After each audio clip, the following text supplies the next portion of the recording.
સુરતના અડાજણ વિસ્તારમાં ગત 18મી મે 2026ના રોજ 48 લાખ રૂપિયાની ઘરફોડ ચોરીની ગંભીર ઘટના બની હતી.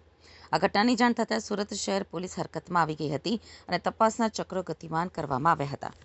પોલીસની સતર્કતા, ટેકનિકલ સર્વેલન્સ અને ઝડપી તપાસના પરિણામે માત્ર 2 દિવસમાં જ આરોપીની અટકાયત કરવામાં સફળતા મળી હતી.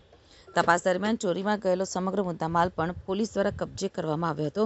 ત્યારબાદ સુરત શહેર પોલીસ દ્વારા 13 તુજકો અર્પણ કાર્યક્રમ અંતર્ગત કાયદાકીય પ્રક્રિયા પૂર્ણ કરી ચોરીમાં ગયેલી સંપૂર્ણ 48 લાખ રૂપિયાની રકમ ફરિયાદીને પરત સોંપવામાં આવી હતી, જેથી તેઓએ પોલીસનો આભાર વ્યક્ત કર્યો હતો.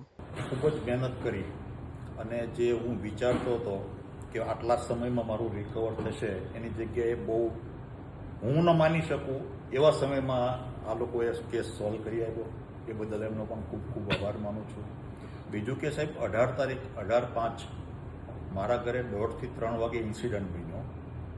મારી દીકરીએ 3 ને 5 કે 10 112 પર ફોન કર્યો.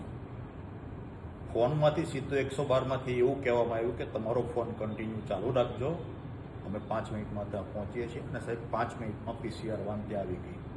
પણ એકચ્યુઅલી તો સ્ટ્રેસમાં હતો. સાહેબે મને સાંત્વના આપી, પણ મને વિશ્વાસ નહીં હતો સાહેબ, દિલથી કહું તો એમ. છતાં એમને કીધેલું એ કરી બતાવ્યું. એ બદલ એમનો પણ ખૂબ ખૂબ અભિનંદનને પાત્ર છે એમની ટીમ. એમ કે લોકોમાં એક પોલીસની વર્ષો અગાઉમાં એવું માન્યતા આપણે હતી કે પોલીસ હંમેશા ક્રાઇમ બને પછી લેટ આવતા હોય એમ.